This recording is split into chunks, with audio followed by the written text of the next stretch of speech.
Welcome to Scary Stories, the channel that tells you scary stories. Welcome to Scary Stories NYC. I'm your old pal Bigfoot. Today and tomorrow we've got 1 hour-long specials coming for you featuring Dogman and Dogman and other stuff too. Let's start it off with a Dogman story called Dogman on Werewolf Lane. Dear Scary Stories, there's a really nice neighborhood here in Indiana that's so exclusive you can't even find it in Google Street View. It's basically a forest with very nice houses set into it, and one thin road that these houses are connected to is literally called East Werewolf Lane. I'm not even joking. Pause the video and look it up if you don't believe me. It's Werewolf Lane in Scottsburg, Indiana, or it might be listed as Vienna Township. My family moved to the area from Wisconsin around 8 years ago because of my dad's job. We don't live in Scottsburg. I'm not going to say where we do live, but East Werewolf Lane was sort of famous in my school, or maybe I should say infamous. We were far enough away that none of us knew anyone who lived there, and we had all sorts of theories about why it was so exclusive and why it had that name. The number one theory, believe it or not, was not that werewolves lived there, but that vampires lived there. They named it Werewolf Lane to scare people away, as they wanted a lot of privacy over there. My brother is 3 years older than me, so he got to actually ride down the street itself years before I did. One night, he came home very late and very excited, but whispering to me that he had stuff to tell me that I couldn't repeat to my parents. I'll get to his story in a second, but first I want to say that this story that he told me inspired me to begin planning to get to ride down that particular lane myself as soon as I could. I finally did, and mainly all my friends and I experienced was that the people who lived there were all staring at us as we drove by. Some looked confused as to who we were. Some looked annoyed at us. Some looked more than annoyed. I began to wonder if the vampire theory was correct after all. That's just a joke, rich people who live there, only a joke. In truth, I truly felt like I did not belong there, and for that reason, I would suggest that you leave these people alone and do not go legend tripping there, unless you're invited by one or more of the residents to visit the place, of course. People have a right to their privacy, and we should all respect that. Okay, now back to my brother's story. I don't know if it's true or if he was saying it to get a rise out of his younger brother. He still insists to me that it's true, but he would say that even if he made it up. He's kind of a prankster, so keep that in mind when I tell you all this. It doesn't mean he's lying, but it just means I have no idea if he's for real about this or not. I don't even know which of his friends he was with that night, so it's not like I can check up on the story by asking the other alleged witnesses. I think I'm done with the disclaimers, so now let me tell you what my brother claims happened to him on East Werewolf Lane. Okay, he was not driving, he was in the back seat. Unlike what happened to me, he says nobody was out. He did drive through later than I did though, so maybe this is possible.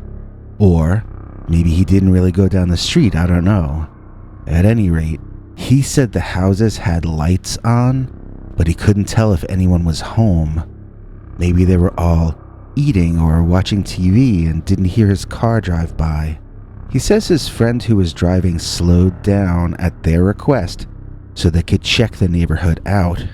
It was a lot of trees and a few houses in between. They were all different from each other, and he could see some better than others which were set further back.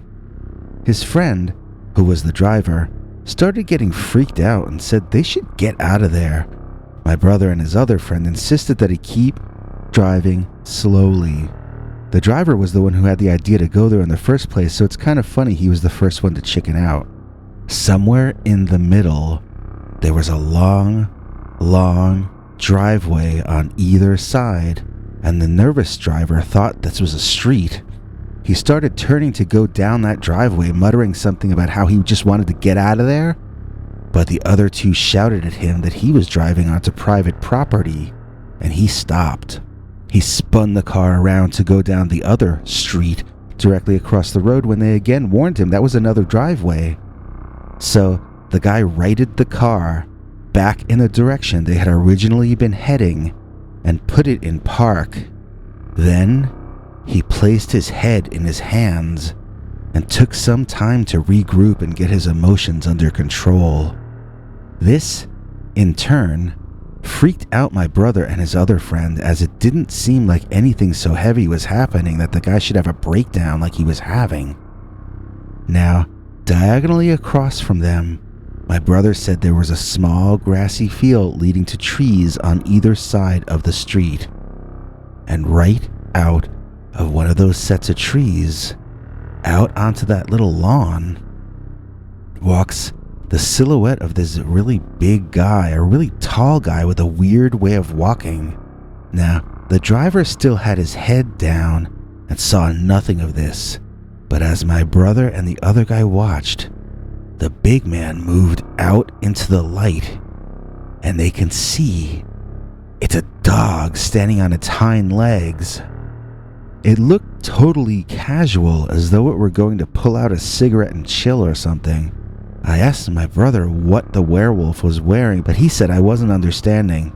It was a dog, not a wolf man like from the movies. It was a dog. I asked what color its collar was, and he said it had to be a wild dog because it had no collar. So by this point in the story, I was thinking that he's pulling a joke on me. I asked him how a dog could walk on its hind legs and how tall it was. He said he didn't really know how it could do it, but it was a really sturdy kind of a dog. That made me laugh, but he kept asking me to keep it quiet. He didn't want either of our parents to hear the story. I said, yeah, because they'll just tell me not to believe you. No, he told me, looking really serious, because they'll make me see a shrink. I thought about it. They wouldn't make him see a shrink for pulling a gag.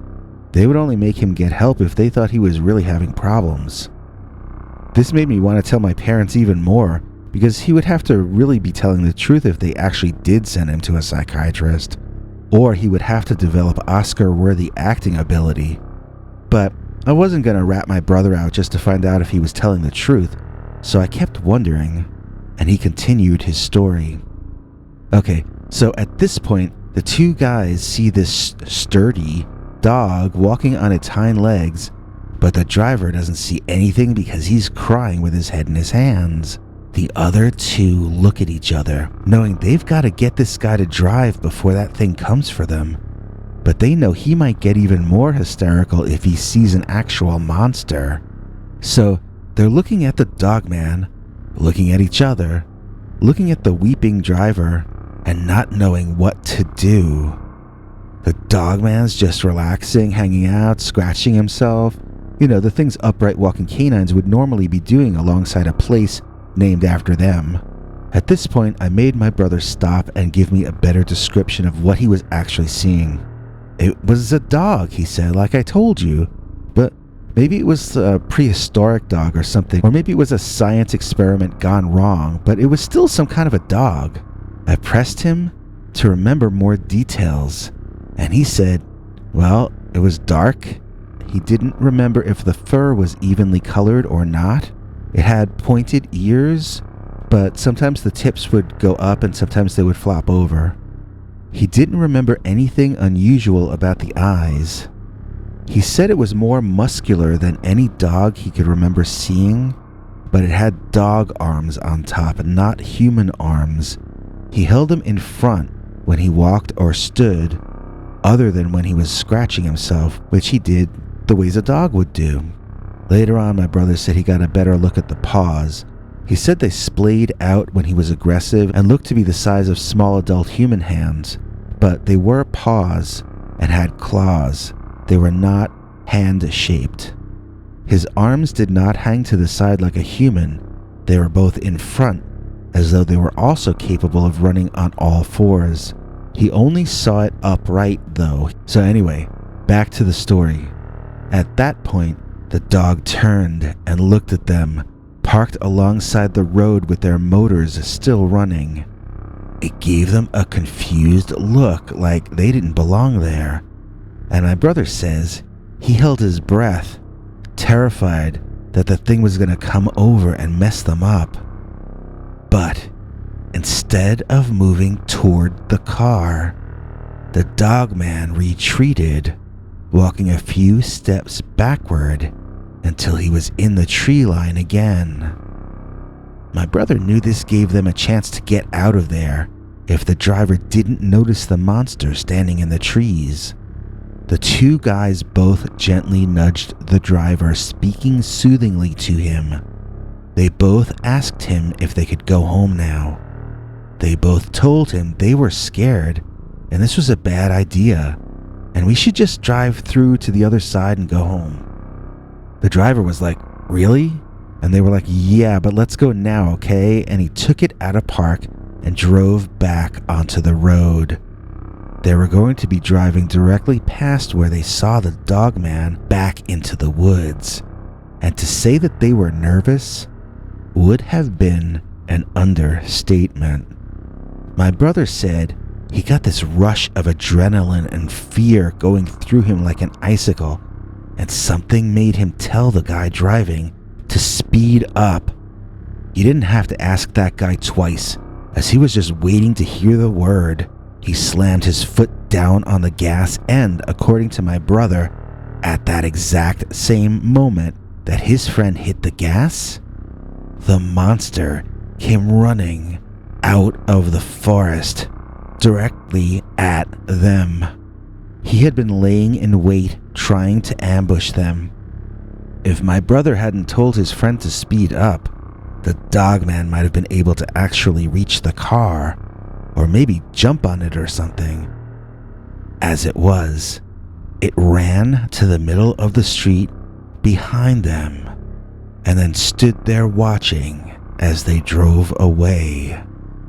My brother says he and his buddy looked at each other, making gestures behind the driver's back. They wondered, had he seen the monster? He hadn't said anything about it. My brother made a zipping the lips motion and his friend nodded. If the driver hadn't seen it, that was probably for the better. He would never drive down that street again anyway, so it didn't matter if he knew about what almost just happened. And then, my brother got dropped off and ran upstairs to tell me the story. I was thinking that if the story is real, and that's a big if knowing my brother, but let's entertain the possibility that it might be real. Maybe the driver got so upset because he sensed the Dogman in the area. Some people who have claimed to see these things say they felt an unnatural fear when in their presence. Maybe the driver is an extra sensitive kind of guy. But then, to be honest, the debunker in me kind of thought about it in the reverse way. What if the driver was having a panic attack, and his intense fear, in turn, helped induce a sort of mass hysteria that caused my brother and his friend to imagine seeing a monster? That one doesn't really make as much sense to me personally, but I thought I should present it as a possible theory. Then, of course, a third possibility mentioned already is that my brother just wanted to see how gullible I was and play a trick on me. This is the same guy who told me when I was a kid that if I buried my tooth instead of putting it under my pillow for the tooth fairy, that I would get to have one birthday per month for life. Instead, I just didn't get any money from the tooth fairy because my mother couldn't find the tooth under my pillow. So, yeah, my brother might be pranking me. I think you understand now why I had to go there and see for myself, though. I think you get why I planned to go for literally years, and I think you can also understand why I would never ever want to go back. No matter how nice the neighborhood, I don't ever want to return to East Werewolf Lane. Could Dogman be giant feral sheepdogs? As told to and read by Peter Bernard. Dear Scary Stories, I want to tell you a story about what I think now might have been Dogman. It happened last Halloween or a bit before. There's a field and a forest literally across the street from my home that my wife and I bought 3 years ago. The property has been bought, and from what I hear, it will be developed into a row of private homes very soon. I think we will be sad to have that nature across the street be replaced with other people's houses, but on the other hand, I think we'd all feel a little safer than we do now. Safety in numbers, you know. As in, it would be nice to have more people on the block than dogmen. Mind you, none of us have seen them more than one time, the one time I'm about to tell you about. But we never got the sense that they left, only that they have been taking greater care not to let us see them. While I don't think they fear any individual human, I do think they fear the general idea of humanity, and I don't think they want to have a war with us. It's in both of our mutual interests to steer clear of each other, but we've never really felt safe again ever since that day. I don't want to say how many children we have because we still live in this house and I don't want our privacy to be invaded, but we have at least one child, and the entire family was out having a picnic on a warm afternoon in October about a year back. We had the whole traditional picnic thing going on, with food on a tablecloth on the grass. It was fun, at first. Then, we spotted a large sheepdog coming out of the woods. It was all white and remarkably huge, but it seemed friendly and like a house pet. Nevertheless, I gathered the family together and informed everyone that we could not touch that dog since we didn't know who it belonged to or if it was wild. The dog walked over and sat down about 100 or so feet away, partially behind a bush, and just watched us with its tongue hanging out. It was one of those sheepdogs with so much hair on the snout and face that you mostly can't even see its eyes. I was uncomfortable with him there, but I didn't feel threatened by him. We had only been in the house for about 5 weeks and had been too busy to meet many of the neighbors, so I assumed it would turn out to be somebody's house pet. But what a large house pet. I didn't know sheepdog grew that large. I don't really know how tall I mean since it was pretty far away, but just larger than you'd expect, where it looks like a Photoshop effect in front of your eyes. As we packed up to leave, my wife wanted to leave the dog some meat, but I didn't think it was safe. She told me either I could give him some meat or she would, so I took it from her. I'd rather put myself in danger than my family. I told her to get everyone and everything inside and wait for me by the front door in case I had to make a run for it. She laughed and seemed to think I was joking, but it's insane to approach a strange dog, and that was what she was asking me to do. Once everyone was inside, with my heart beating like a kick drum in my chest, I took a step toward the immense dog who was sitting there, watching me. He cocked his head, expressing curiosity when I took a second step. When I took a third one, that dog did something I never would have expected. It stood up on its hind legs.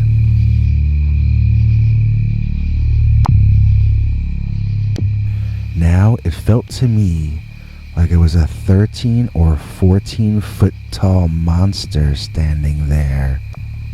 It blocked out the sun, and it held out its front legs like arms with claws splayed in a threatening manner. I could now see its teeth through all the fur, and they were freaking huge. It made a kind of growling so deep that I could feel it in my feet, coupled with high-pitched whining like a small puppy would make.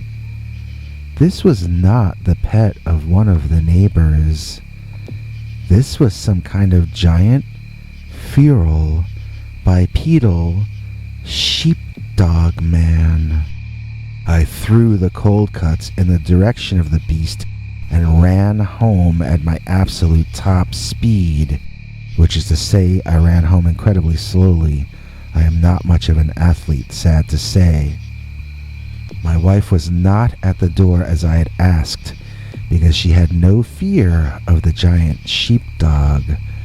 Fortunately, she had left the door unlocked. I ran inside, slamming it behind me and locking it quickly before looking out the window to see if the creature had chased me. My wife came over to see what all the crashing and slamming was about. She saw me staring out the window, and she looked to see what I was seeing. There, across the street, on the edge of the grass field, stood the giant sheepdog. I mean stood, as in on its hind legs. I saw it, and my wife saw it. She gasped so hard she choked and coughed for a while. The rest of our family came out to see, but she brought them back inside, not wanting them to look out. After she had convinced them it was just boring grown-up stuff, they went back to whatever they were doing, and my wife rejoined me at the front window just in time to see the creature walk back into the woods, as though it were a furry strolling to a My Little Pony convention or whatever. It looked just like a chubby man in a costume from the rear, but was too tall to be a human, unless Aaron Judge has an overweight bigger brother. My wife even commented that the body looked so different when it stood, as opposed to when it was down on all fours. When it sat just like a dog. How could it look so biologically human when standing, and so biologically canine when sitting or walking on all fours? It's a question that really hit both of us hard, and one we didn't get to view the creature long enough to answer. I guess it's possible that it was just passing through our area, or that it left after seeing that this was now our turf. On the other hand, we never took another picnic in that field, and we put up an electric fence around our property. The entire family knows to come inside immediately if confronted with any kind of animal larger than a squirrel outside, even if it looks cute like a raccoon. But the main thing my wife and I are afraid of our family coming face to face with again is that large dog. Is it just a freak of nature, or is that a breed of animal? How many more like it might be out in the woods of North America? Or could that actually be the only one? Maybe a throwback to a prehistoric kind of canine? Another possibility is that it's not a throwback, but a glimpse into the future. What if these are creatures that evolved from sheepdogs that were once pets generations ago? What if they grew larger and developed a means of walking upright to compete with bears in the forest? What if this is actually a new form of life? We're left with nothing but questions, and for this reason, I'm actually looking forward to having houses across our street instead of a view on the field where we saw a cute-looking sheepdog stand up and become a ferocious, giant Dogman. Don't go away, we'll be right back with PQ Ribber and the stone-throwing Dogman of New Jersey right after this. Get Get your Bigfoot for President t-shirts, mugs, buttons. Get them now. cafepress.com/Bigfoot for President. A stone's throw in New Jersey. Dear Scary Stories, I'm originally from the Pacific Northwest, famous for being the home of Patty the Sasquatch from the famous Patterson-Gimlin film. I'm in my 60s now, but when I was young, I would hike and camp a lot, and I had my share of encounters with hairy ape men or women. I never saw one, but I heard their cries in the night, and I saw their footprints, and one time I even had tiny pebbles thrown at me while I was fishing. I knew what that meant, and I got out of there, leaving one of the fish I caught as a peace offering. I'm an 8th Cherokee, and I have always just accepted that these hairy people are just another tribe, different from ours, but just as human as we are. The story I have to tell today has nothing to do with Bigfoot, though. And it didn't take place in the Pacific Northwest. It took place in Vineland, New Jersey, or just outside of there, I'm not sure. I know what you're thinking. That's the home of the Jersey Devil. But this isn't a story about the Jersey Devil either. This is a story about Dogman. Okay, journey with me back to the mid-1990s in scenic New Jersey. I was on the East Coast visiting my first ever internet girlfriend. This was a new thing back then, and I was the first of my friends to have one. We had been close online friends for over half a year, and we were finally taking the risk of meeting each other in person. We decided I'd fly out, and then we'd both go camping together so that we'd be on sort of a neutral turf as we got to know each other in person. We were both hikers at the time, and it made up a lot of what we talked about online, so it seemed a natural way to proceed. We set up camp in a clearing we found in the middle of the woods, and I started a nice fire. We made dinner and told each other spooky stories. I told her about my Sasquatch encounters, or almost encounters, and she told me tall tales of the Jersey Devil. I was very curious about the devil, as I, at first, had assumed it was just another name for Bigfoot. I was wrong because she said the devil had the head of a horse and wings. It sounds more like some kind of flying kangaroo than it sounds like a Sasquatch. So she and I got looser and more comfortable with each other, and soon she brought out a small boom box and we started listening to tunes. That's when she said ouch and laughed that she'd just been hit by an acorn. I laughed until a few seconds later I was hit by one as well. Looking up, we expected to see a squirrel shaking tree branches or something, but the leaves all seemed calm and there were no animals above us that we could make out. When she got hit again, I saw it happen. The acorn did not come from above, it came from my left. It felt like a lightning bolt shot through me. She caught my expression and also noticed the direction she had been hit from. "Do you have Bigfoot around here?" I asked. "No, but we have stupid rednecks," she shouted into the forest. Nobody said anything in response. Realizing that this lady I had just met was acting far more brave than I was, I got my firearm from my bag and walked into the woods in the direction of the noise to see if I could chase off the teenagers or whoever was doing this. I swear to you, I parted a bush, saw what was doing it, turned around, and left. You would have too if you had seen what I saw. First, I saw its belly. Its hairy belly.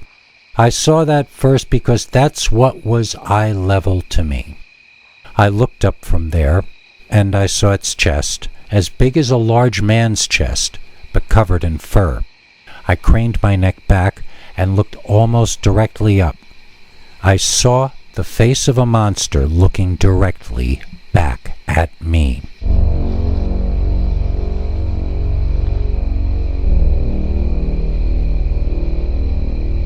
This was not the face of any animal that is supposed to live in New Jersey.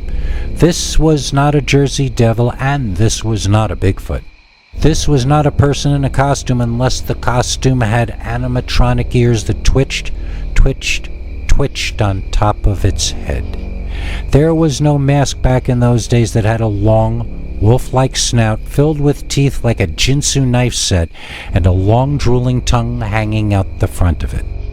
The eyes of this thing were not human eyes. They seemed to almost glow in the dark light. This was a werewolf. This was a creature from the horror movies. It had to be twice my size, and it was standing inches from me. It smelled like the zoo. I was trying to take a step backward, but I found my knees had grown very weak, and it took all my effort to keep from collapsing right then and there. I realized I had dropped my gun in surprise, but it didn't matter anyway. I would be like a pea shooter to this thing. The creature emitted a low growl and glared at me. Slowly, slowly, I saw it reach out with its right arm, moving the arm over my head at my own eye height, so probably 5 feet above me. Plunk. An acorn bounced off my head. The Dogman dropped an acorn onto me. Plink, plink, plink. He dropped 3 more. Bending down, the creature literally got in my face. My legs regained their strength and I began to back away just as the monster screamed.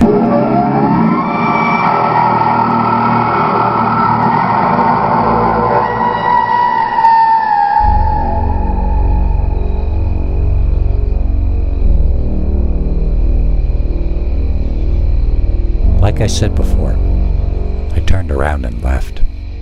The girl saw me leaving and came with me. We both beat a hasty retreat. She never asked me why I was crying, and she never asked me what I saw. I don't think she wanted to know. That was the last time I saw that lady, although we've become friends again recently on Minds. She's trying to get me to join some online gaming thing.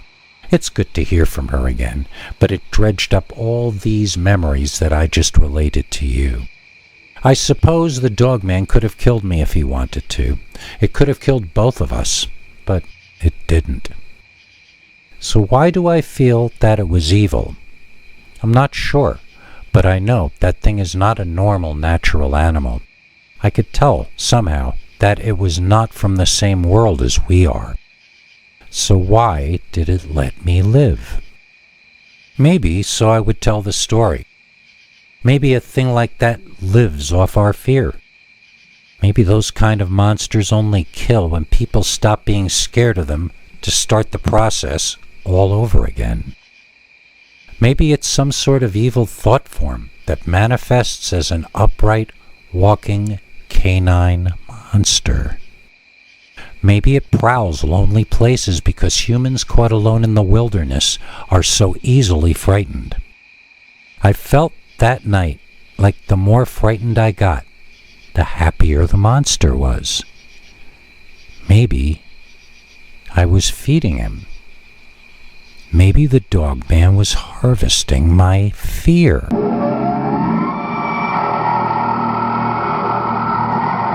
The Hopping Dogman. I saw a Dogman in the Pine Barrens of New Jersey, and I lived to tell the tale. My wife and I were both avid campers when we were dating. In fact, camping was one of our absolute favorite things to do. It allowed us a chance to be alone together. Once we got married, a lot of the thrill of that left, but the real reason we stopped camping was because of that Dogman we saw in the Pine Barrens. It made a point of letting us know that we were no longer on the top of the food chain, and we both found that unnerving enough that instead of camping, we now stay home and watch TV shows about the outdoors. Before you laugh at us, you should know that we were really traumatized by this monster encounter. Let me give you the details so you can put yourself in our place and see how you think you would have handled it. This time we decided to go to a campground for families. I don't remember why. Maybe we thought we would socialize with other couples there or something. We rented this cabin, which was weird for us. We chose one on the north side of the park, right facing the woods. Even though we were part of this middle-class family campground community, we were on the outskirts of it and we got to sit and stare at the woods from 15 feet away. That was close enough to real camping for us, and at first we were satisfied. Soon enough, though, the constant sound of kids playing and activities being announced over amplified speakers had us wishing we had just pulled off the road in a swamp someplace and set up a tent instead. So, one day we decided to wander into the forest adjoining the campground. We had been trying to figure out, using the sketchy Wi-Fi available in the camp, whether the forest was on private or public land. We wanted to know if we'd be shot for trespassing by some local landowner, or if we'd be shot for trespassing by a forest ranger. We really couldn't sort it out though, so we just decided to take a walk anyway. I'm sure we weren't the first couple to wander into the woods next to the camp, yet we were both very concerned we'd run into trouble from local people. There were no local people bothering us over turf issues that week, though.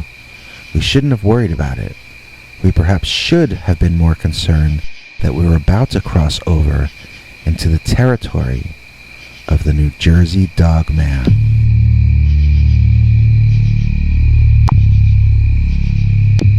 So we strolled hand in hand through the woods, and it was very romantic, very relaxing, for the first 20 minutes or so. Then, I noticed my wife kept looking behind us. Finally, I asked her quietly what was going on. She said someone was following us.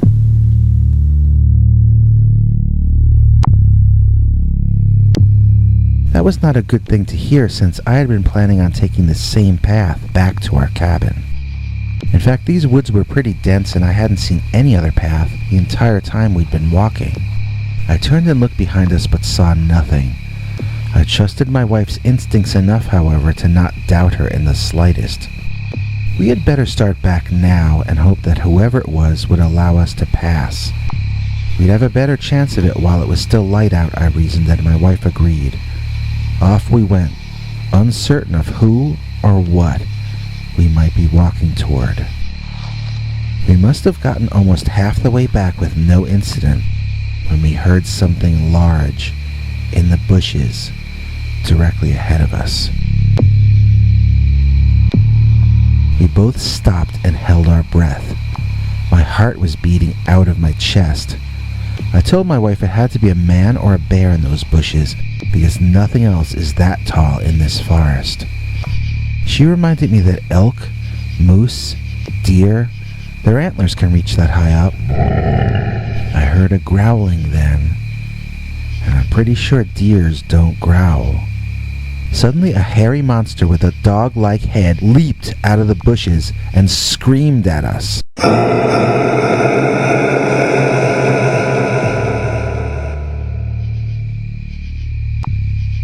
We ran back, deeper and deeper into the woods, and we could see that thing chasing us, not by running, but by taking massive leaps, one after the other. I never saw it drop to all fours. In fact, its front arms were a little too short for it to have done that.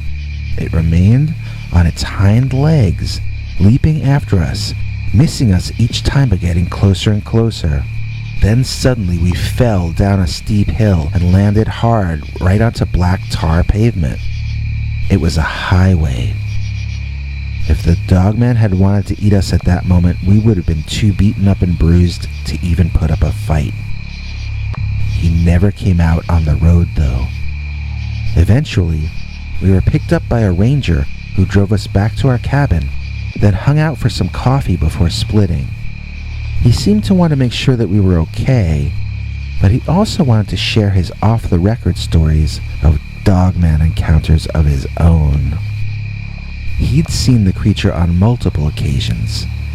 It seems angry, it shouts a lot, and it runs very quickly by hopping on its hind legs. It has a head like a dog or a deer, but a chest and arms like a muscle man. He's entirely covered in orange or brown close-cropped fur, has tall, pointed ears, and incredibly long, strong claws that literally double the length of its fingers. The front paws look almost like hands, and some of the rangers think the monsters are intelligent. The official line is that they don't exist, but in reality, park rangers are constantly on guard for them, hoping to steer them clear from human settlements and camping areas. When we asked him how the rangers could keep the dogmen away, he admitted they really don't know of a way to ward the creatures off. He said they lure them to uninhabited areas by leaving bait in the form of dead animals. The creatures aren't just hunters, they also scavenge, so a well-placed deer carcass or two can re-traffic an entire clan of the monsters and keep the public safe. In fact, that's what the ranger said he was in the area scouting around for, and why he interviewed us so openly and transparently. After all that, though, he asked us not to tell anything to any of the other campers, and to keep a lid on the story in general. He warned us that people who came forward with too much information that the government doesn't want out can run into streaks of bad luck. I asked if he was threatening us, and he laughed. "I'm not threatening you," he said. "I'm warning you, same as I'd warn my own family. This is something that the government says doesn't exist. If you say it does exist, they might just start to regard you as what they call an enemy operative. Trust me, you don't want any part of the US government thinking of you as an enemy operative." He gave us both friendly pats on the shoulder, and then he drove off. At the first light of sun, my wife and I drove back home. I think we had our fill of nature on that day, at least I know I did. These days, we're happy to stay inside human developments in towns and cities. As far as we're concerned, the forests and the woods can remain the domain of the Dogman. Madeline, get ready. Your story is next. Vicious Vineland Villain, Malicious Marsupial Monstrosity. Read by Madeline Starr. Okay, this story goes back a ways in years. I don't want to say when it took place because then I'd have to reveal my current age, but let's just say this took place before I was of legal drinking age. I used to live back then in Vineland, New Jersey, and my favorite thing to do with my friends was go into the forest near the insane asylum. We let this dorky kid Manny hang out with us because he was 21 and had an ID. There were 3 of us girls, Janice, Lanny, and Teresa, plus Manny and whoever Teresa was dating that week. She was the first of us to develop, and consequently the first to get a string of boyfriends. She didn't have very good taste in boys, though, and they'd all drop her when they realized she was saving herself for marriage. Anyways, that was the bunch of us, more or less, on most weekends. Instant social entertainment if you were our age in that part of New Jersey during that era. Trust me, you kids don't know how lucky you have it these days. So, one night we were by the asylum. Well, it was really a mental home, not an asylum. The fence was only about 4 feet high, and the patients would often lean on it during the day and watch the forest around them. I once tried to have a conversation with one of them, but he just kept staring into the trees and muttering about the big, beautiful egg. Anyway, like I said, one late Friday afternoon in early autumn, we were in the forest a few 100 feet behind the mental home, with Manny's car parked back on the road. It was starting to get pretty dark, but that never mattered to us. We'd usually stay till midnight, having a ball, and not remembering half of it by the next morning. We'd tell scary stories sometimes. Other times we'd walk around trying to imitate Bigfoot calls we had heard on TV, hoping that the mental patients would think they were surrounded by Sasquatch. One time we brought firecrackers with us to wake people up, and they shined a spotlight out into the forest looking for us while we hid. I guess we were a bunch of jerks, looking back on it. But this was before cell phones, and there really wasn't much else to do with yourself back then in New Jersey, except proceed to go looking for trouble.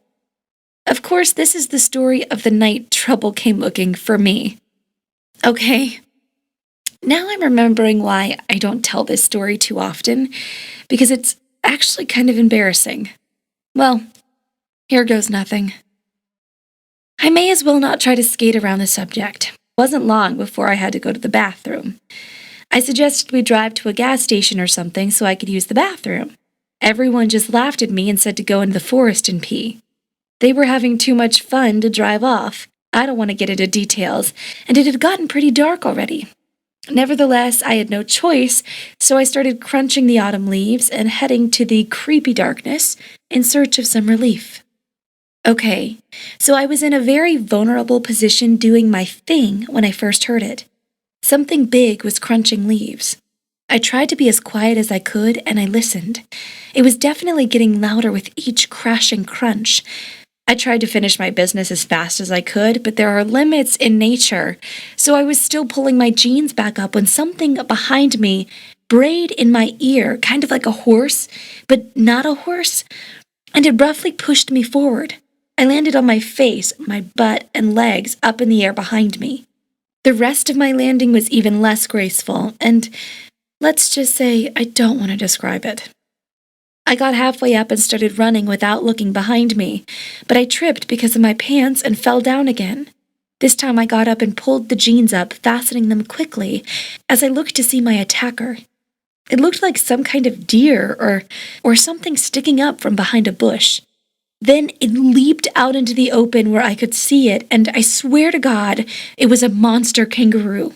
It was yelling at me in some threatening-sounding way, and holding out the hugest, scariest claws I ever saw in front of it.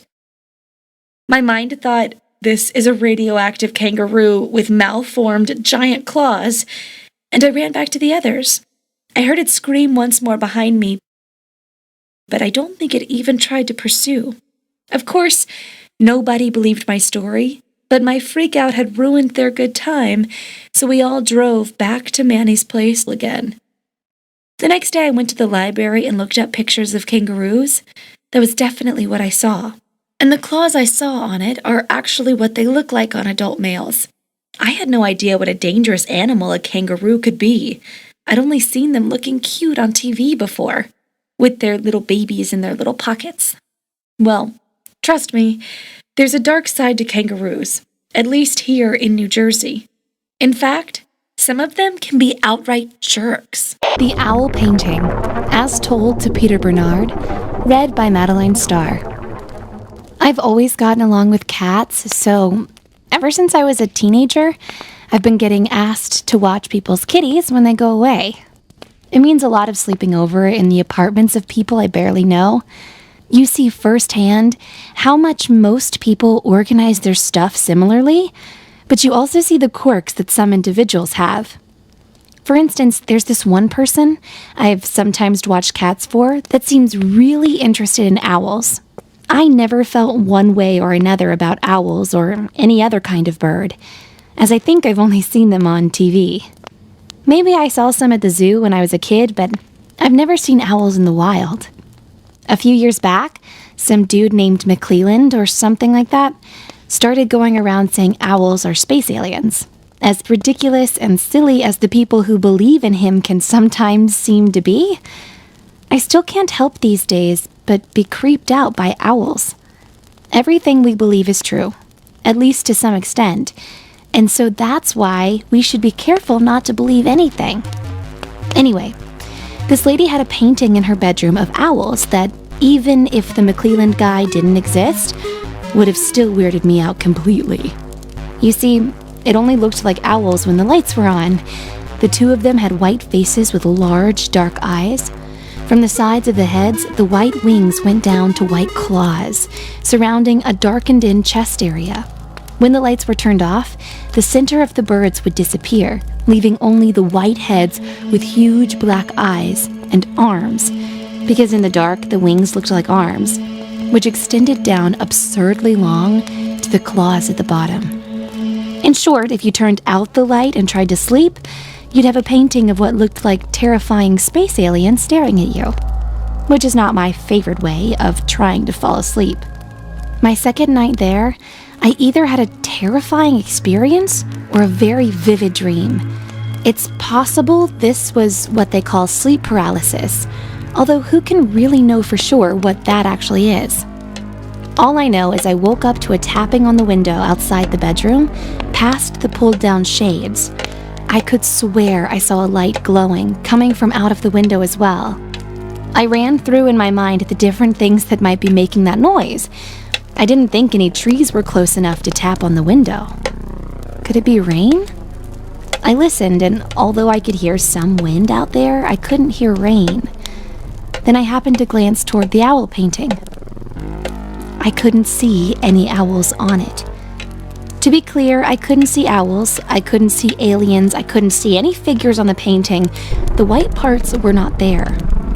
I thought of how the McClelland guy would go look out his window, then he'd get kidnapped and they'd experiment on his butt, or whatever it is that space alien owls are supposed to do.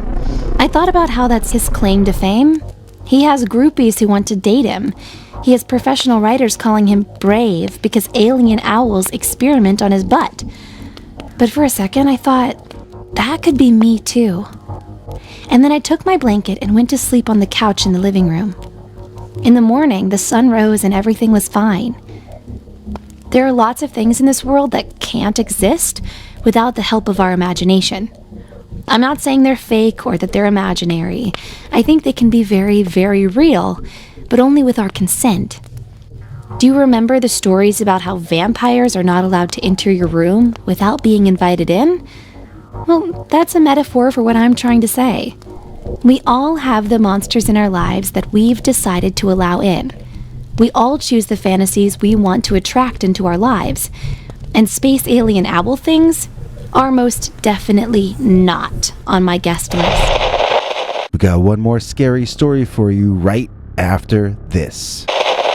I'd like to take a moment to say that if you have a scary story you'd like to tell us here, you can write Peter at peterbernard.com, or you can call our new Scary Stories hotline number and leave it to us in the form of a voicemail message. It's easy to remember.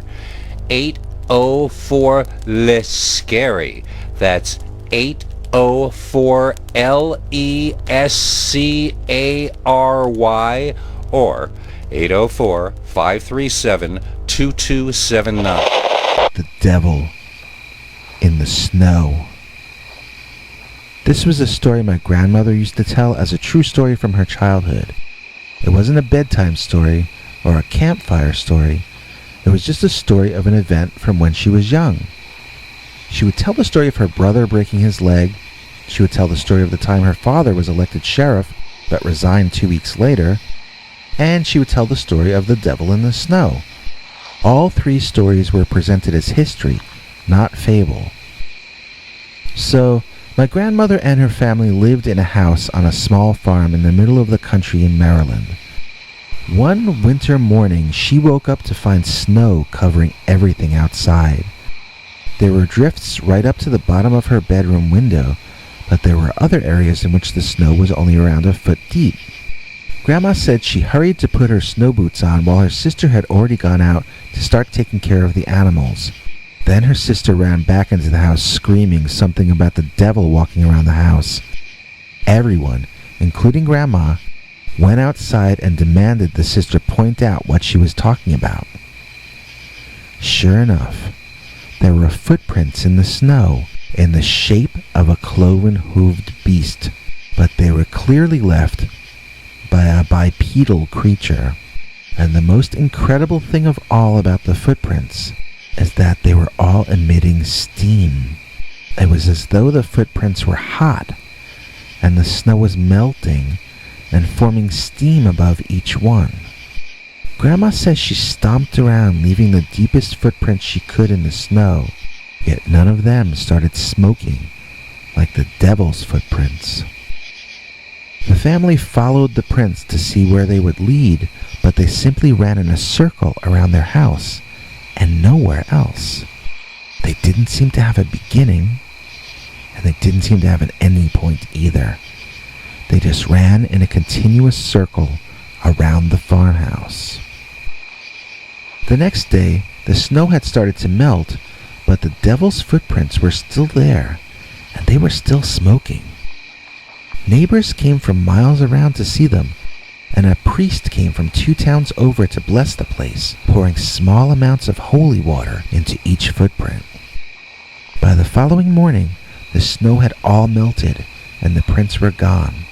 Some people credited the holy water, others credited the warmer weather, But no matter how or why they were gone, the fact is that they were. Nobody in the family ever found out why the devil danced around their house that night in the snow, or why he never returned. But be careful if you're out in nature during the last big snowstorm of every season. That's the time the devil likes to come out. And that's the time he likes to dance. Goatman in the snow. Back in 1972, I got to stay with my Uncle Ned at his farm for an entire Christmas vacation. It was really a house with a large backyard and some animals, but he called it a farm. It was in the woods near California, Maryland, which is south of Baltimore and Washington, D.C.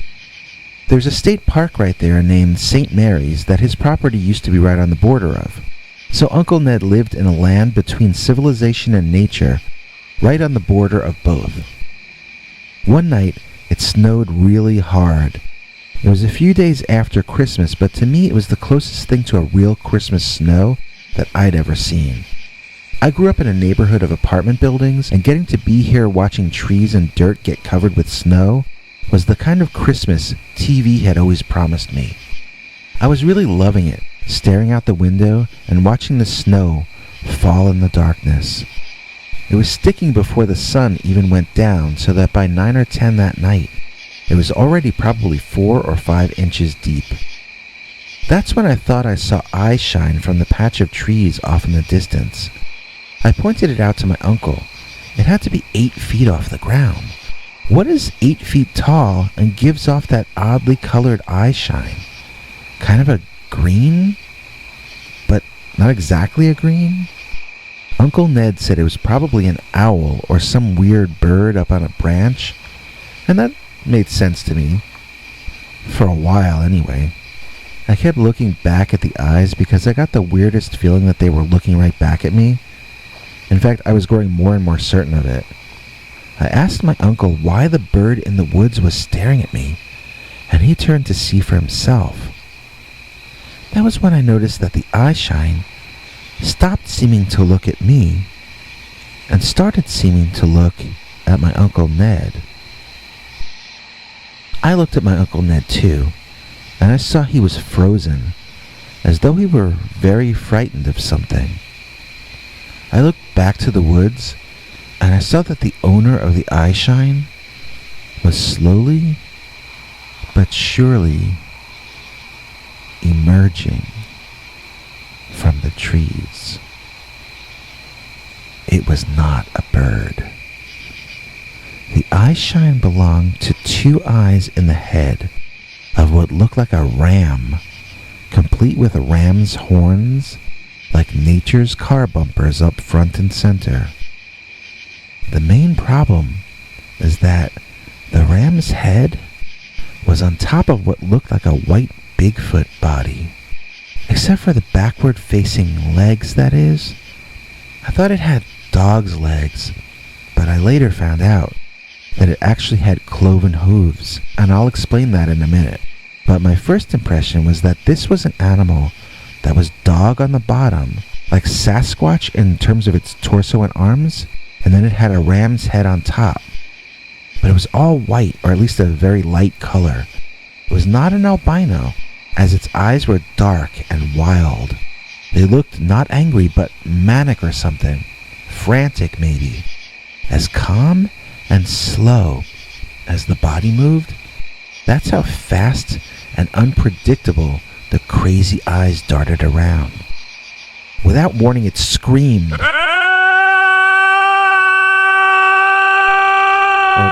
bleated or something. It sounded an awful lot like a man shouting. It gave me goosebumps all over.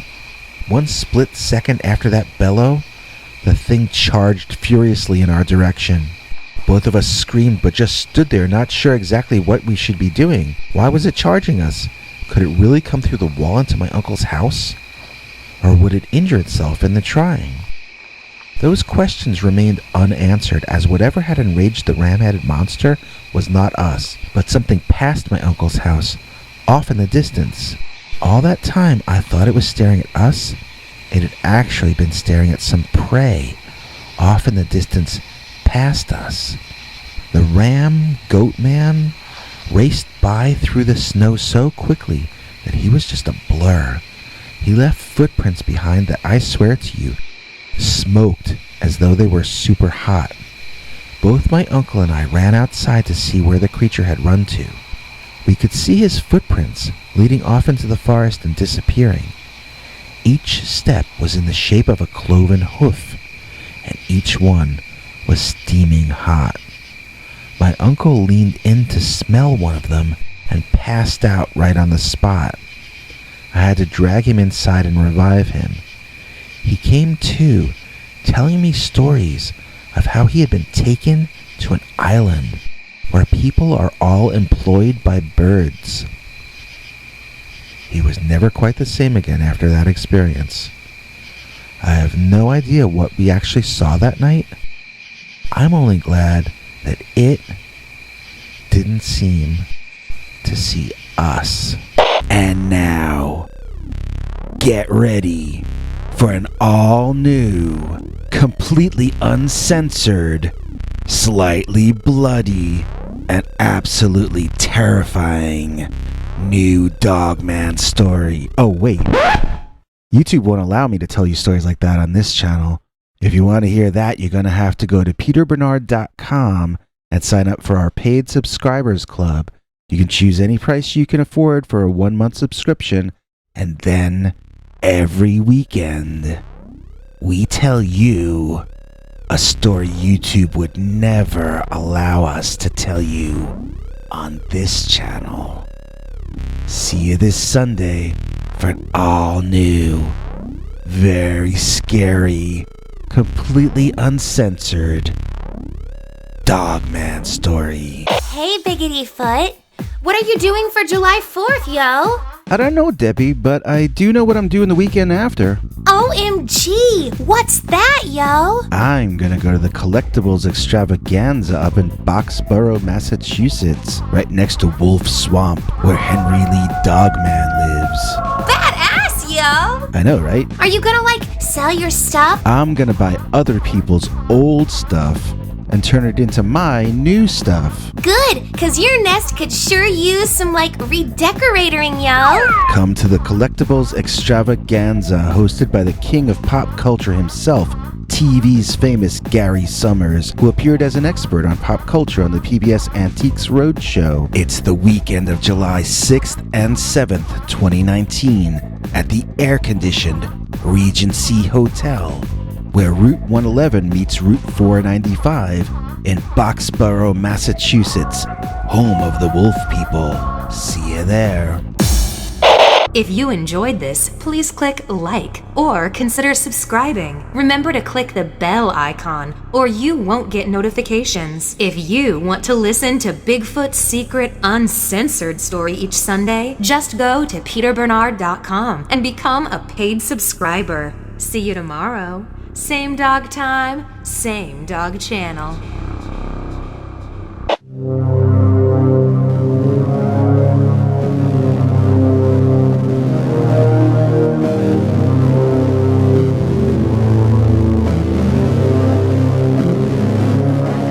Come back for more scary stories.